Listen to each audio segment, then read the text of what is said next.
બિલખા તાબાના નવા ગામ ખાતે સેવા સેતુ કાર્યક્રમ યોજાયો। 7 ગામના નાગરિકોને એક જ સ્થળે મળી વિવિધ સરકારી સેવાઓ। નમસ્કાર, સહજ ન્યૂઝ સાથે હું છું ગોપાલ ભેસાણિયા। બિલખા તાબાના નવા ગામ ખાતે આજ રોજ આસપાસના 7 ગામના નાગરિકો માટે સેવા સેતુ કાર્યક્રમનું સફળ આયોજન કરવામાં આવ્યું હતું। ગ્રામજનોને વિવિધ સરકારી યોજનાઓ અને જરૂરી દાખલાઓનો લાભ સરળતાથી મળી રહે તે હેતુસર આ કાર્યક્રમ યોજાયો હતો।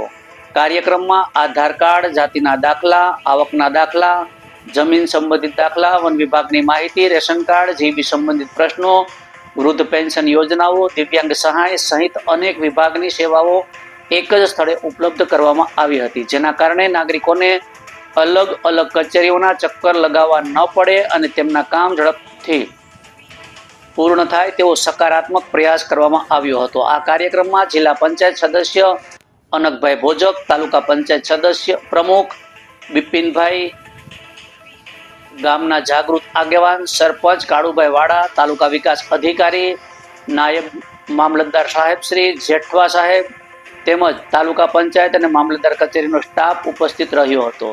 વિવિધ ગામોના સરપંચ શ્રીઓ આગેવાનોની હાજરી અને કાર્યક્રમને સફળ બનાવ્યો હતો। ગ્રામજનો દ્વારા સેવા સેતુ કાર્યક્રમને સરાહનીય પહેલ ગણાવી આગામી સમયમાં પણ આવા આયોજન કરવાની માંગ વ્યક્ત કરવામાં આવી હતી। રિપોર્ટર સુલતાન ચૌહાણ, સહજ ન્યૂઝ, બિલખા। સરકારશ્રીના સેવા સેતુ કાર્યક્રમ અન્વયે જૂનાગઢ તાલુકામાં કુલ 6 તબક્કામાં સેવા સેતુ કાર્યક્રમ યોજવાનું નિયત થયેલ છે। સત્ર 3 ચાલુ કરેલ સેવા સેતુનો આજે 3જો તબક્કો છે। નવા ગામ ખાતે નવા ગામના સ્ટ્રક્ચરમાં કુલ 6 ગામનો સમાવેશ થાય છે। ત્યાર પછીનો 7-3 છેલ્લો તબક્કો વડાલ ખાતે યોજવામાં આવેલ છે। વિવિધ વિભાગના યોજનાઓની વ્યક્તિલક્ષી યોજનાના પ્રમાણપત્ર અને લાભો આ સેવા સેતુની અંદર વધુમાં વધુ લાભાર્થીઓને સ્થાનિક કક્ષાએ સરળતાથી મળી રહે તેવા આશયથી આ મેળાનું આયોજન કરવામાં આવે છે।